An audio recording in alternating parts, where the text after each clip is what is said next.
Good afternoon, and thank you for being here today. Today from the Department of Public Health, I have Dr. Cantor, and you're familiar with him.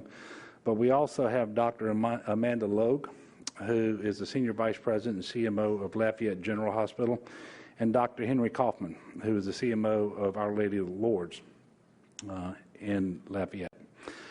Dr. Logue and Dr. Kaufman represent the two biggest health systems of the Acadiana region, and they're each going to speak to you in a few moments about what they're seeing in their hospitals. You all undoubtedly are aware that we posted some big numbers yesterday, and unfortunately the numbers today are not much better. Today we are reporting 2,408 new cases, which means that the state has surpassed 100,000 cases. And in fact, we're at 101,650. Of course, these are only the cases that we know about. These are all cases where we have a positive test result. There are undoubtedly more because there are individuals who haven't been tested, even if they've been symptomatic. And we know that somewhere between 25 and 40% of people with COVID-19 are asymptomatic, remain asymptomatic, and very few of them actually test. So we know there's a lot more COVID out there than just those who test positive. Sadly, we are reporting 16 additional deaths today. That brings us to a total of 3,574. Yesterday, we reported 60 new deaths. That was the highest daily number since May. And we do know that sometimes the numbers of deaths they lag behind other numbers. But I will tell you, no matter how you slice it up, these death numbers are very, very troubling. We have now almost 1,175,000 tests overall. And in the month of July, we have reported 446,000 tests. The monthly goal, as you probably know, is 200,000.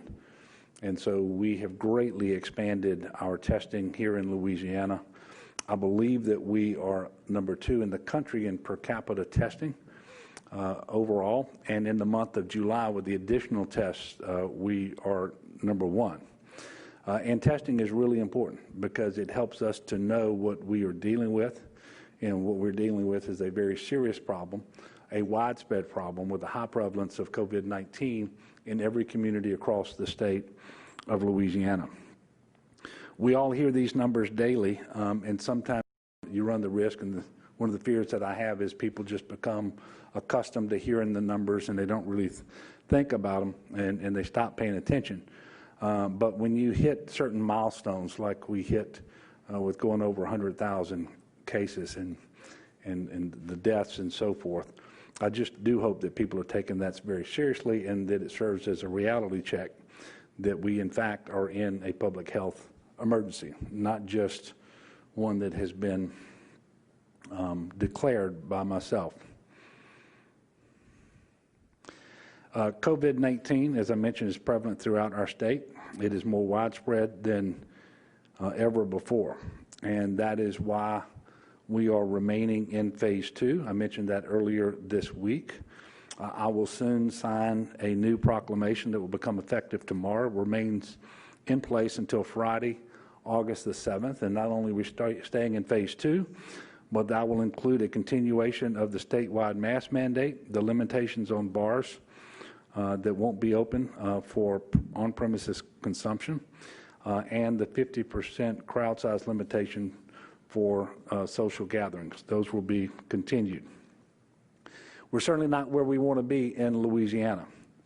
And, you know, we don't want to have to go backwards in terms of going back to phase 1 or to phase 0, but what we cannot, absolutely cannot have happen here is that we lose our capacity to deliver life-saving health care in our hospitals. And that's why these mitigation measures are in place. That's why the restrictions that we have are in place. And we have every reason to believe, based on experiences in other countries and modeling done here in Louisiana, that if we can get universal compliance with masking or other face coverings, social distancing, washing your hands, staying home when you're sick, just cut down on your travel, stay home more often, and so forth, that we can actually flatten the curve, get back on top of the numbers without having to go back into phase 1 or to phase 0.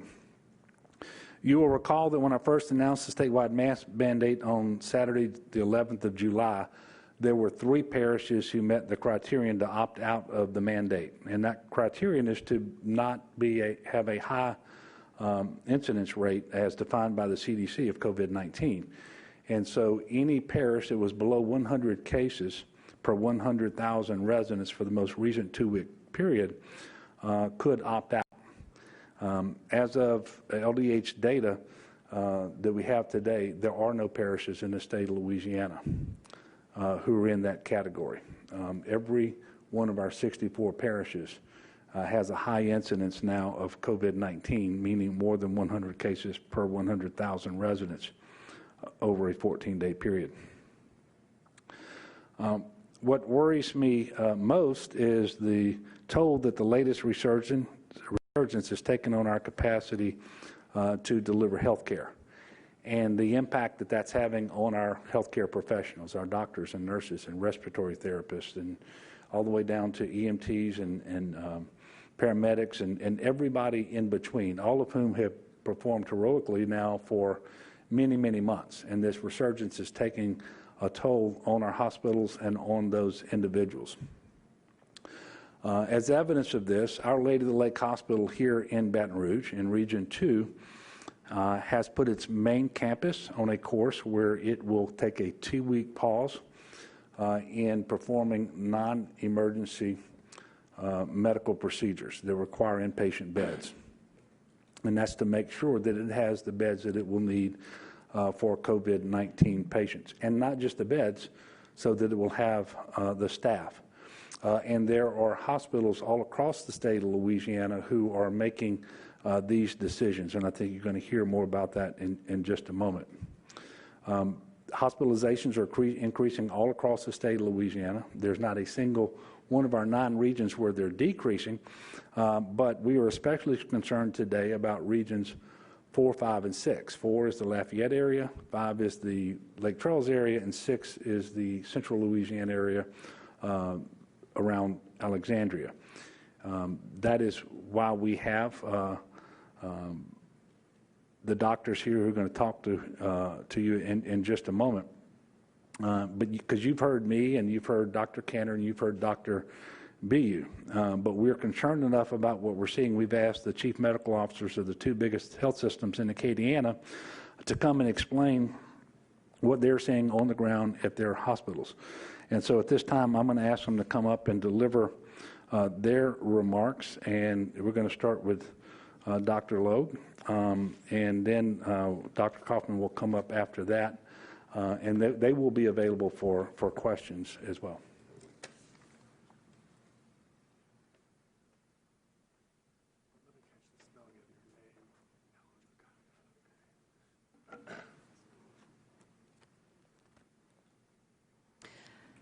Thank you, Governor Edwards, for allowing us to be here and share our story. I'm privileged to be here with Dr. Kaufman and really give you an impression of what's happening within Acadiana as it's severely impacting our hospital resources.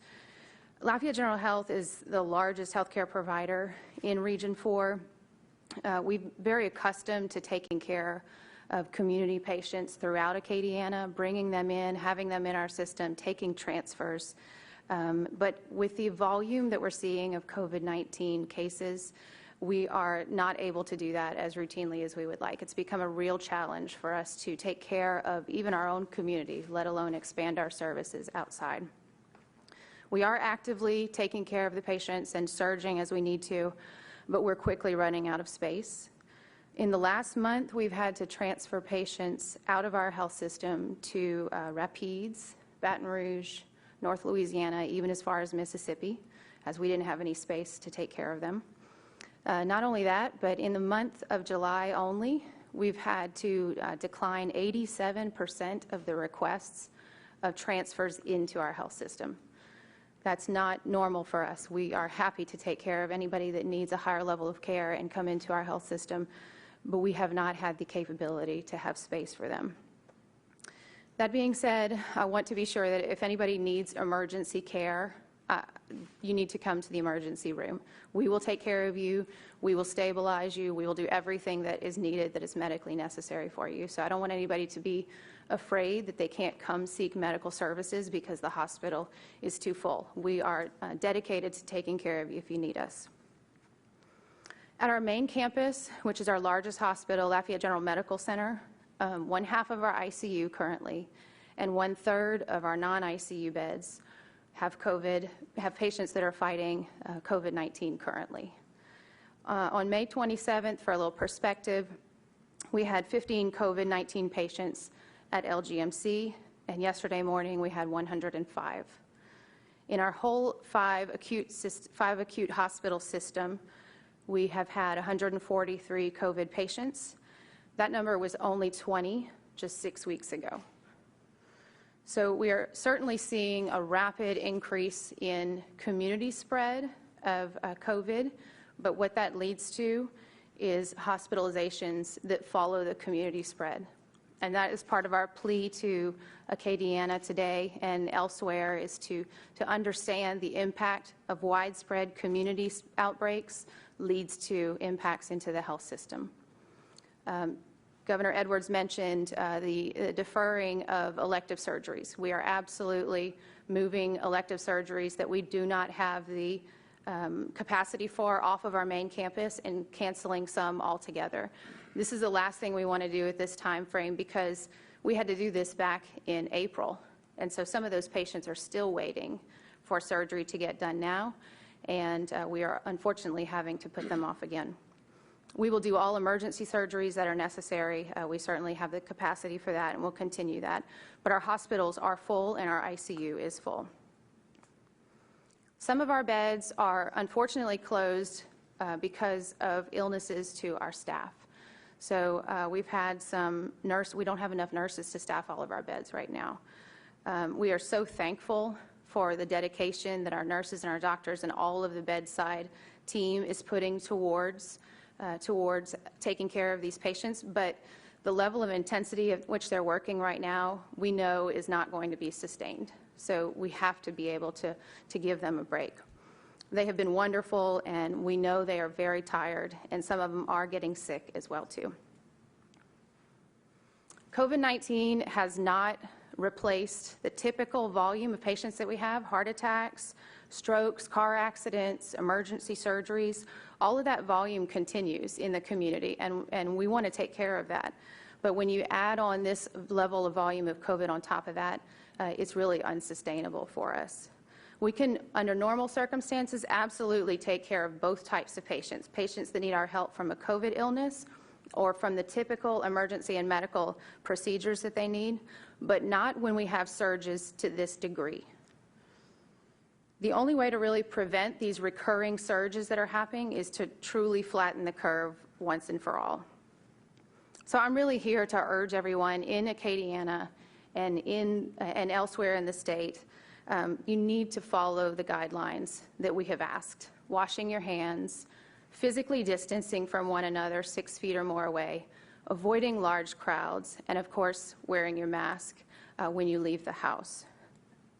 And especially if you're over the age of 65 or have chronic illnesses such as hypertension, diabetes, chronic kidney disease, or immunosuppression, you need to be especially careful and consider staying home if you don't have to be out. A COVID-19 unit is really not where you want to be, and we don't want to have to admit any other people there. So I urge you once again, just please do your part to flatten the curve. It's time for us to really understand that it's impacting COVID patients, but it's also impacting everybody else who wants to seek care in Acadiana, and we want to continue to be there for them. Thank you. Excuse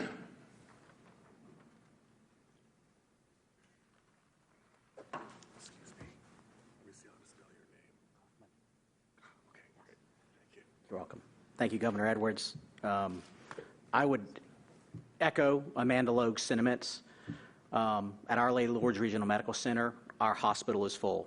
Our ICU is near complete capacity. This has significantly affected our normal operations. For 2 weeks now, we have almost completely eliminated all elective surgeries at the hospital. This doesn't just mean a simple hernia repair or maybe a knee replacement that's been scheduled for 6 months. This means that if your cardiologist has recommended that you undergo a heart bypass, that is not going to happen right now. It may mean that if you have an early stage cancer, that operation is going to be deferred. My other hat, my other job that I wear when I'm not in my administrative role as Chief Medical Officer is as a surgical oncologist administering to the people in our community. I am still dealing with the aftermath of people presenting with later stages of disease during our first wave of COVID cases where we had to delay elective surgeries to make room for our COVID patients. People were presenting with later stages of disease. I have women who weren't able to get their mammogram during the first wave and finally were able to get it and likely presented with a later stage of disease than they would have otherwise. In talking to my breast radiology colleagues, because of the changes that have occurred, we have hundreds, if not thousands, of women in the community who haven't been able to yet get their mammograms. I worry that there's a hidden impact of this disease on our citizens in our community, completely unrelated to COVID, that we haven't yet fully appreciated. It is a real and present danger, not only because of the primary effects of COVID and becoming sick, but also because of the secondary effects and how it affects our hospitals and our community. Our physicians and our team members on the front line are doing an amazing job. They're getting up every day. They know they're going to have to go into a COVID unit. They're going to have to put on full PPE all day long. They're going to be uncomfortable. They're going to subject themselves and when they get home, potentially their families at risk. They're tired. They were tired from the first wave and maybe not completely recovered when we've seen this second wave with over a 300% increase in the number of cases that we saw with our first wave in Acadiana. It's a very real problem. Burnout of our team members is a real problem. Fatigue is an issue.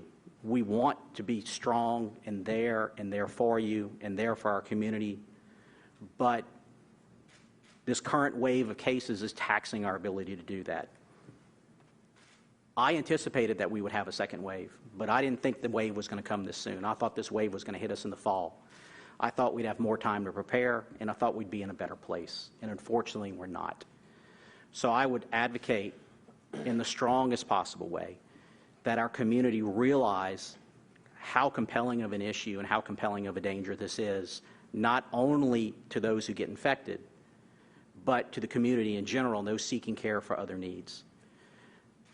COVID is not an illness which is only going to affect those at high risk. And I've heard that from so many people. We have 19 and 20-year-old healthy kids in our ICU right now without other comorbidities. We're seeing an increase in 40 and 50-year-olds without significant comorbidities in our ICU being critically ill. It's a very real problem. We can't predict now who it's going to affect in a severe way. Fortunately, it doesn't affect most people, but at the great increase in the number of people that we're seeing right now, it is a very real problem. So please, I would advocate, again, all our members of the community, be smart, social distancing, wear your mask, good hygiene, don't gather in large crowds, don't subject yourself to unnecessary risk. If we do the right thing, we can get through this. I think there's really good data to support that, but it's going to require work on everybody's part. Thank you.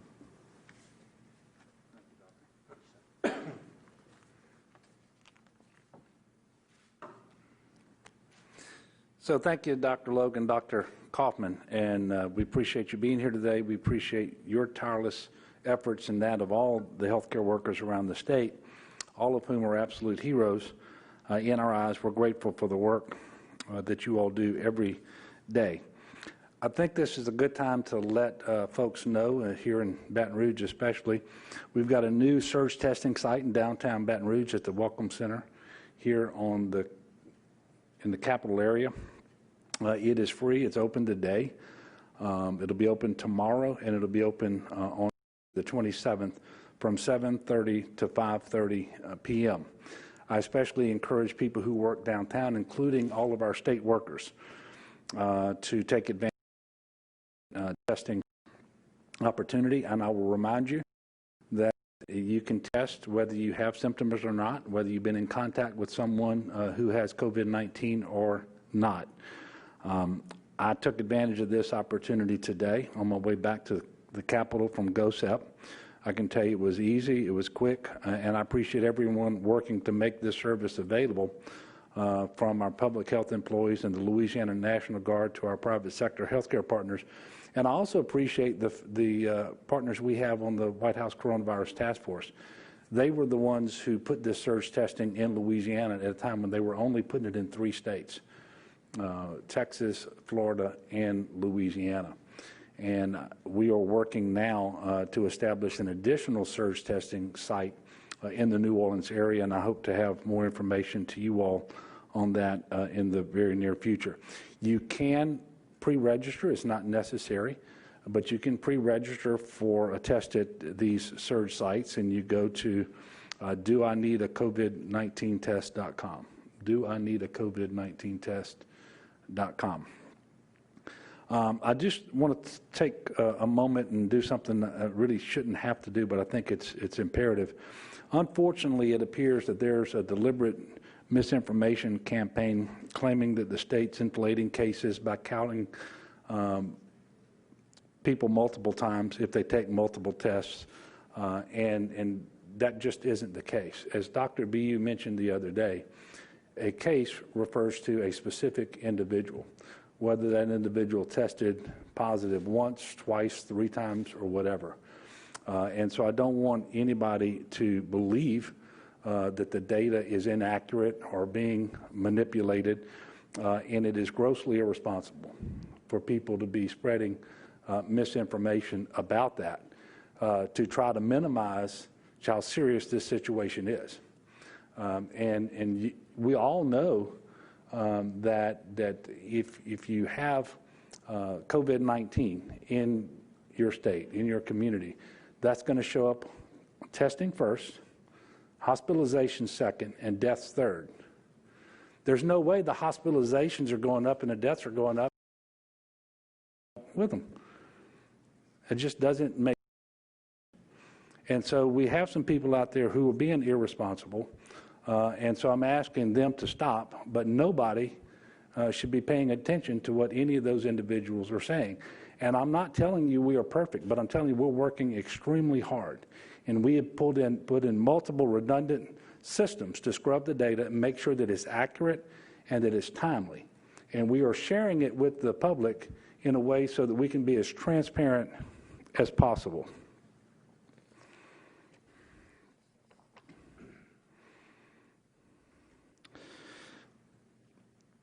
I am encouraged today.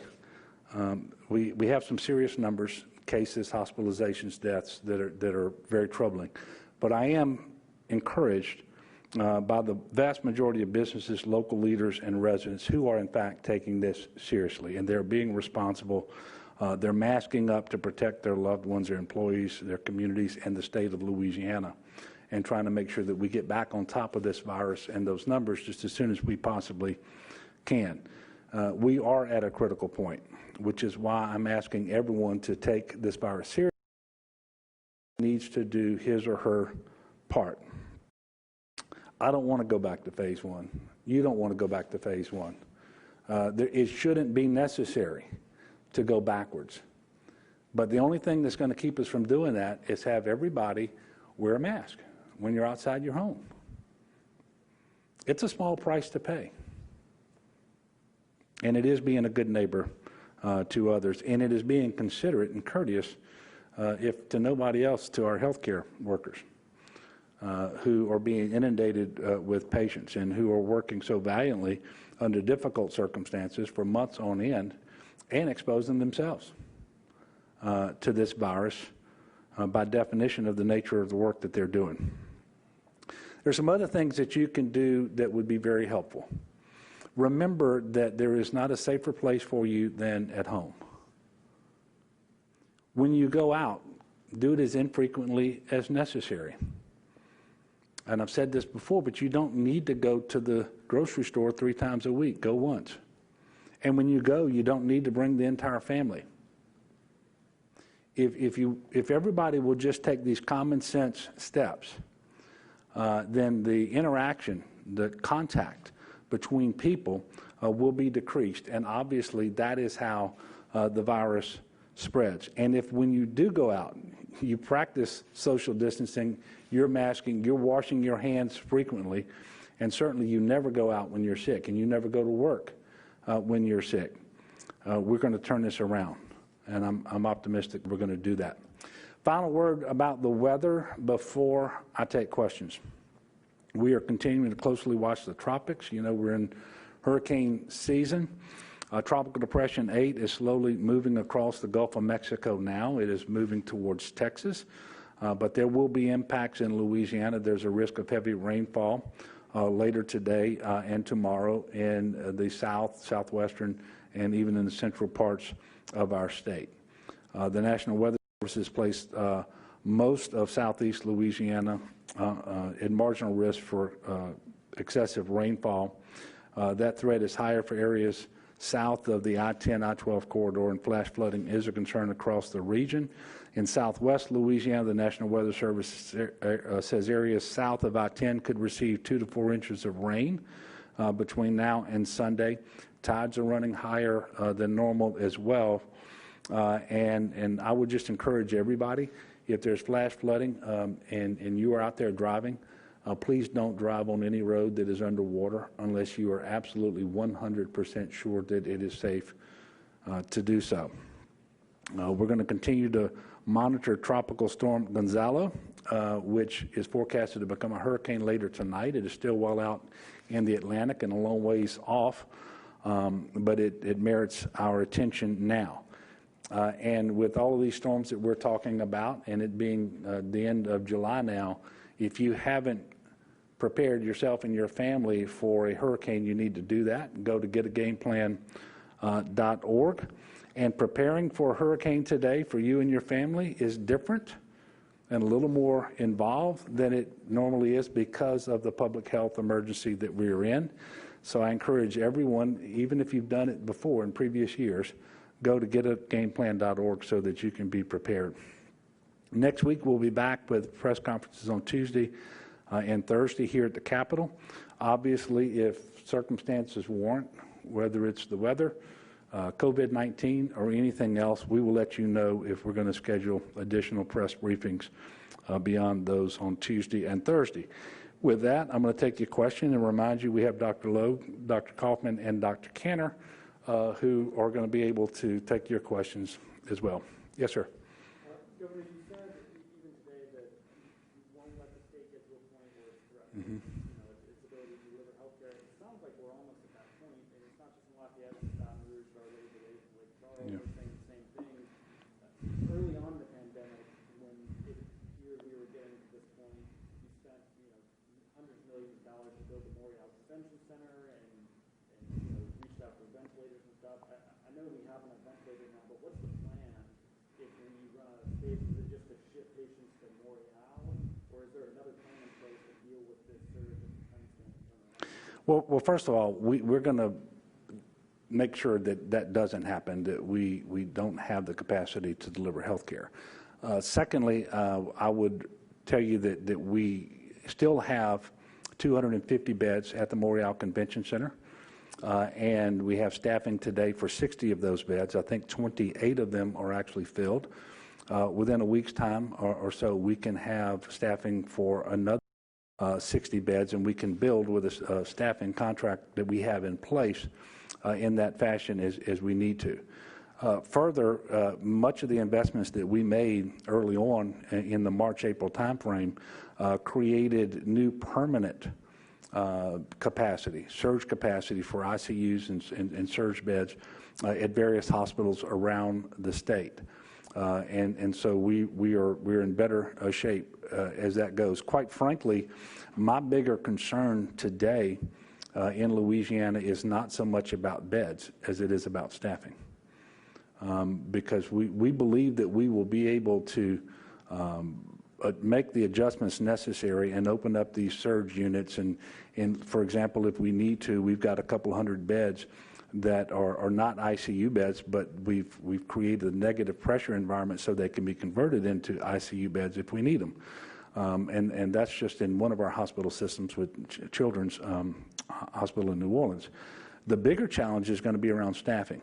And the reason it's bigger this time is because just like COVID-19 and this surge that we're seeing in cases around the state is in all parts of the state, it's also happening in multiple parts of the country all at one time. And so it's hard to draw on staffing from other parts of the country because they're unwilling to give up their staff, and for good reason. So that's the bigger challenge we have right now. We have worked. This is one of the things we met extensively with the Vice President about last week after that meeting. In fact, we had started working on it with a call with the hospital CEOs and medical directors the week before. And before the Vice President ever came, we were meeting with the hospitals trying to figure out how much staffing we should request. We met with the Vice President about that. He asked us to get the request in through FEMA. We have done that. We are now working with the federal government to try to get some help on staffing, and we're looking at other things we can do here in Louisiana using the existing footprint of our hospitals. Because if you've got staffing challenges, they're exacerbated if you try to open a facility that is not part of an existing footprint. We do have the Memorial Convention Centers we talked about, and right now we don't plan to create new facilities outside of our existing hospitals, but we are working to solve the staffing shortages that we see there. Yeah, go ahead. How many staff members have you asked for in FEMA? I don't have that request with me. I want, as best I can recall, it's about 300. I'll get the, and by the way, that ranges from everything from a phlebotomist to a respiratory therapist to an ICU nurse, other nurses and doctors and so forth. But if you added it all up together, I think it was about 300, but I'll get you that information. Any other questions? Are y'all really going to let me out of here with one question? Here you go. Hey, in the last scenario, we've heard from so many of our viewers that they feel like in the Acadiana region, and Lafayette in particular, when it comes to enforcement of wearing a mask, that the local agencies and the parish government, that they're not doing their part to help enforce that. What can you do on the state level to really drive home how important it is for people to wear masks, social distance, and to follow your name? Yeah. Well, you know, when you watch people like Dr. Tony Fauci and Dr. Birx speak, when you see what's coming out of the CDC and looking at Dr. Redfield, and you see all the medical professionals around the country, and we had two of them here today that spoke to you about the importance of all of these measures: masking, social distancing, washing your hands, staying home with your sick.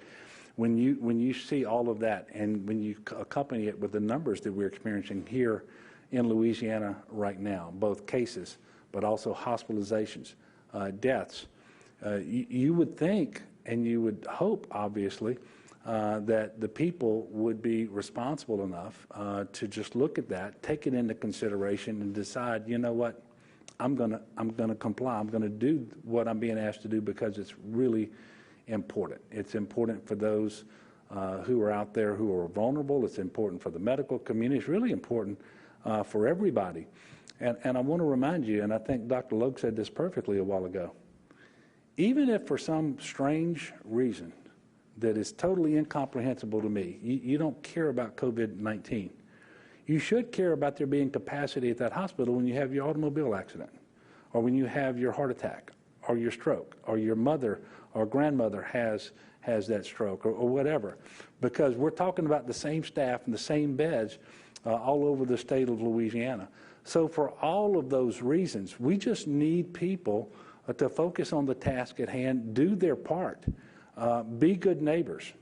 And I've said this from the beginning, it's not that we won't enforce these things, but if the people of Louisiana are going to make us enforce all of this, then we're not going to be successful. There are 4.6 million people in Louisiana, tens of thousands of businesses.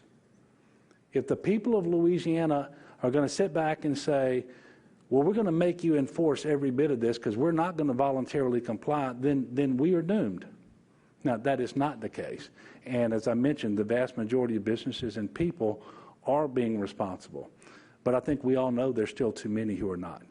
And so I'm directing these comments at those individuals. And look, if you want to be mad at me, be mad at me. If you want to disagree with me, disagree with me. But be mad at me and disagree with me with a mask on when you're outside your house. Yes, ma'am. Governor, you talked about the deliberate misinformation campaign. Where do you think that stems from? Have you all tried to track down? I mean, I know I've seen a lot of it on social media, Yeah. and obviously it is being transmitted that way. Have you all tried to track down who has started it and if there are bots promoting it? Because it looks like some of it is bots on Twitter. Yeah. I don't know. I'm not personally out there investigating it. I'm aware of it. I'm trying to do what I can to make sure that nobody attaches any credibility to that. This is not just happening in Louisiana. I mean, look at California and Arizona and Texas and Florida and all the other states right now that are having this tremendous resurgence. Nobody's out there cooking the books.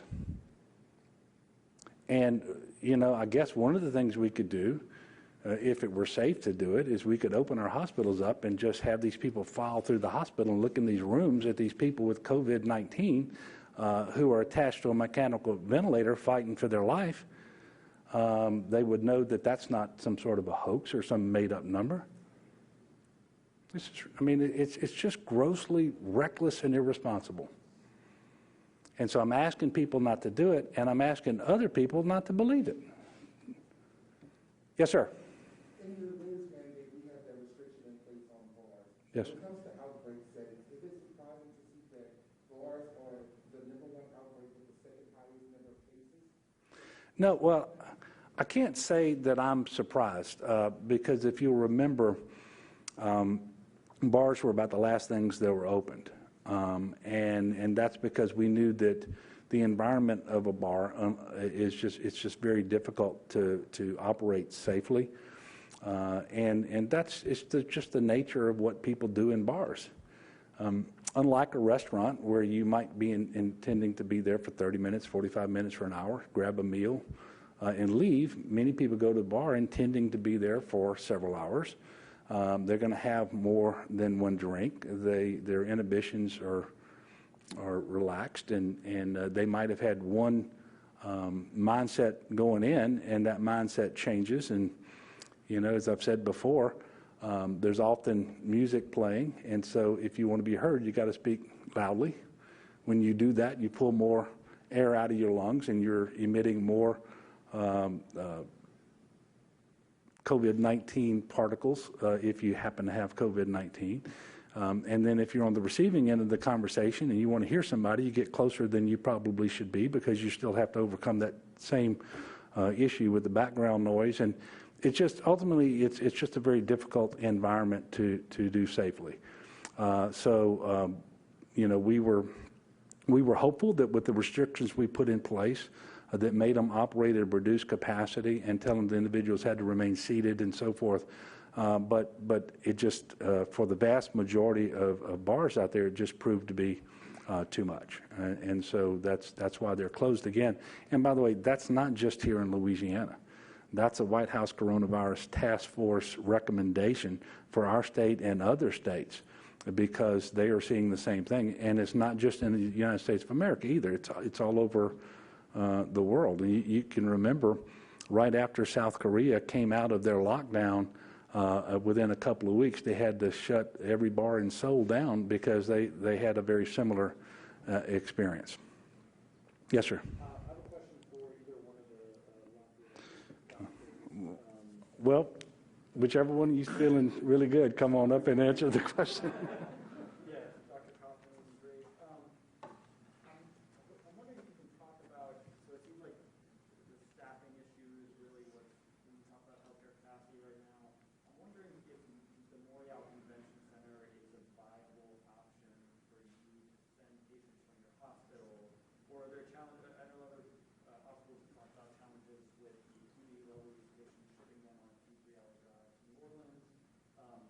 talk about whether that's an option and, if so, would you plan on doing that or another route for shipping patients? So we have physical space. We have beds that are used during the day traditionally for outpatient surgeries, taking those patients in, seeing them. Those can be converted into hospital rooms. We have beds that are traditionally used for other purposes that we've now converted to rooms. What our problem is as we're seeing an increasing number of transmissible cases in the community, we're seeing our nurses get infected from community spread.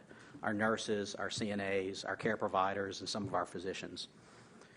When a nurse becomes infected, the quickest she or he is going to return to work is about 10 days. And on average, it's a little bit longer than that. As a result, there's a huge pool of nurses that we have out right now. That puts a strain on the nurses that are currently there. It puts a strain on staffing in the hospital. And the one thing that is actively going on during the day is looking at where the patients are, what our staffing for our next shift is, and how we're going to accommodate that. So far, it's working out. Our nurses, our team members are tired.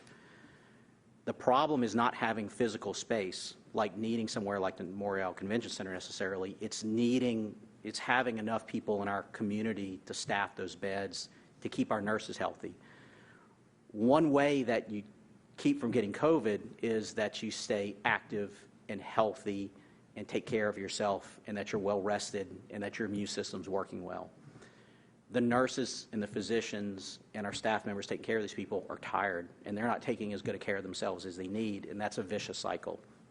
And so to reiterate, the physical space is there. The problem is staffing. Everybody's looking for staff right now. We're not quite at the point of reaching out to non-traditional areas for staffing, but it's at least been discussed and talked about calling in maybe some of our retired nurses, maybe some of our nurses who have gone on to other careers who still hold their nursing license. And in fact, I would take the opportunity and say, if there are nurses out there who still hold their license and want to help, I promise you your community hospital could use your help right now, and they'd be more than happy to have you. And your colleagues would be more than happy to have you as well. Yes, sir. I know, the governor had mentioned how, this is such a nationwide problem, so it would be a challenge to pull nurses from other states, but do you foresee that being an option for you all at Our Lady of Lourdes or even Lafayette General Health to reach out to try and attract some people from out of state to help out? Right. So one of the first things that we've all done is contact local staffing agencies, which is a traditional way of flexing up your staffing in the hospital. There just aren't a lot of people available right now. Everybody who's employable is employed. Everybody across the country is seeking using nursing right now. So there haven't been many stones that have been unturned in regards to how do we build up that nursing pool. And so, yes, we have considered all those.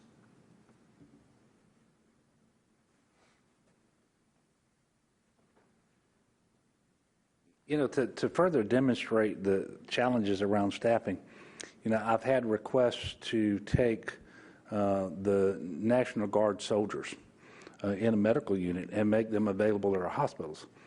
But guess where our nurses who are National Guard soldiers work? They work in our hospitals. So I would be pulling them from some hospitals to send them somewhere else when we have problems around the state. To further illustrate this, the first thing FEMA told us to do when we made the request last week was to put out what we call an EMAC request, where we send a request to all the other states with our particular needs around staffing to see if there's a state out there that will say, yeah, we'll volunteer and we're going to send you some of what you need. So we did that. Early last week, we put out an EMAC request for our staffing needs that we had developed by talking to our medical directors. You might not be surprised, but exactly 0 states offered any staffing. So then you start looking at the entities out there who engage in contracting for staff, and we're working that angle now, but that will be difficult as well, and so that's why we continue to work with FEMA on staffing.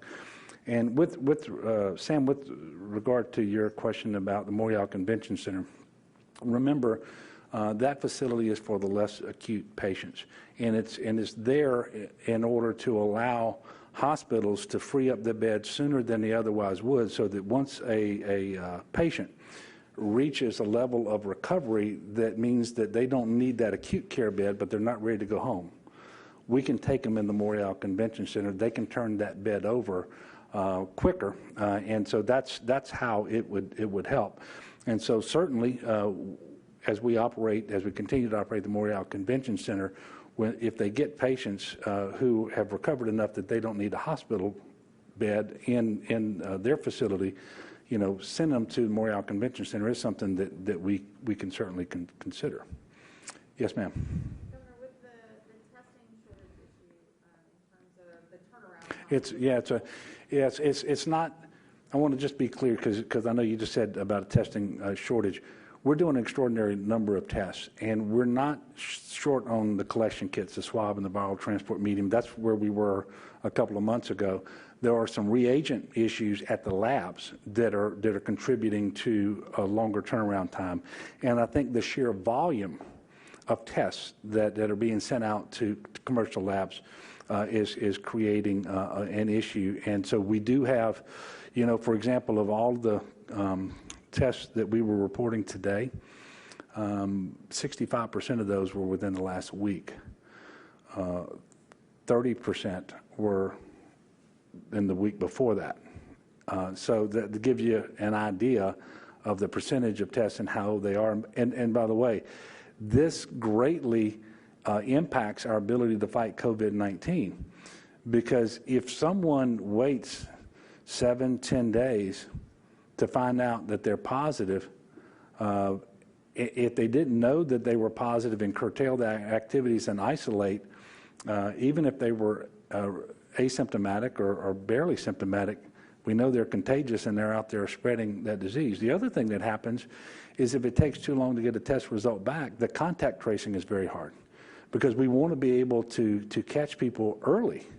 And so the turnaround time at the labs is what the challenge is presently. It's not the number of tests that we're doing so much or the actual testing supplies.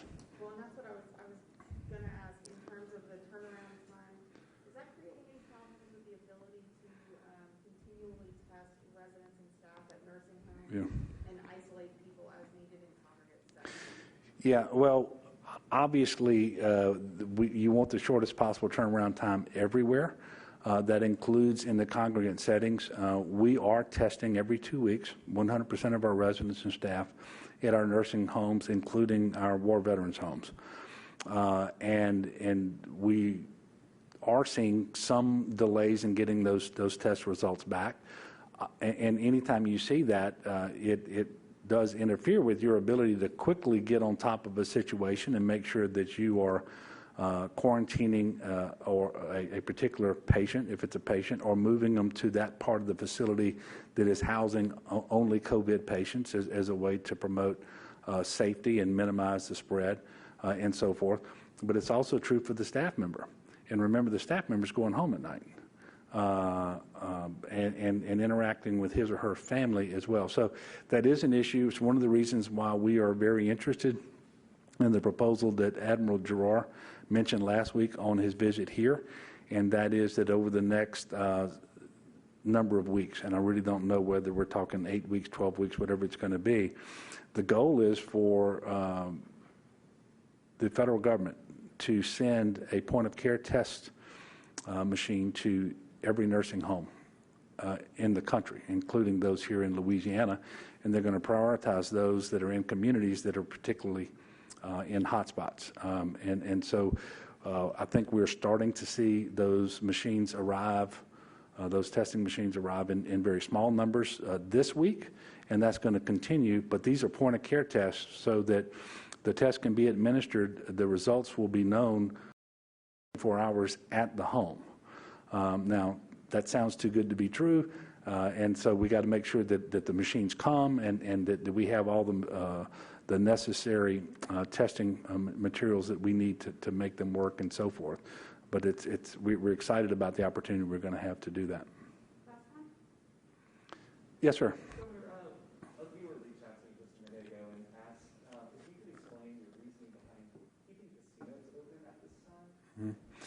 Yes, so we have, I'm not going to tell you we haven't experienced any issues at casinos, but I can tell you that overall they have been few in number and much more easily remedied because you only have a very small number of them operating.